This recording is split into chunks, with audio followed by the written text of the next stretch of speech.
Hello everyone, আজ গিয়েছিলাম একটা বার্থডেতে। আর বার্থডেটা ছিল এই যে এনার্জিনি পুতুল নিয়ে খেলছেন। এটা হচ্ছে আমার দিদির মেয়ে। তারপর খেয়েছিলাম ঠান্ডা ঠান্ডা থামস আপ। গরমে তো ভালোই লাগছিল। আর আমরা আসার পর মেঘলা করে পুরো বৃষ্টি এসে গিয়েছিল।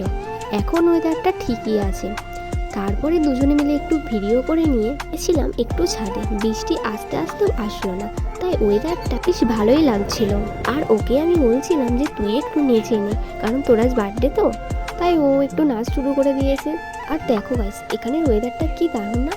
আসলে অনেকদিন পর এসেছি তো, তাই আরেকটু বেশিই ভালো লাগছে। পর আমরা ছাদ থেকে চলে এসেছিলাম, কারণ ও রেডি হবে সন্ধেবেলা, যেহেতু বার্থডে সেলিব্রেট হবে তাই। তারপর সন্ধেবেলা বার্থডে সেলিব্রেট হলো। দেখো ও তো খুবই এক্সাইটেড, তো গিফট পাচ্ছে আরও ভীষণ ভীষণ মজা করেছে। আর আমরাও ভীষণ মজা করেছি। তারপর কেক কাটা হয়ে যেতে খেয়েছিলাম কেক আর সিঙ্গারা। জন্মদিনের মেনুতে ছিল রাইস আর চিকেন, দারুণ খেতে হয়েছিল।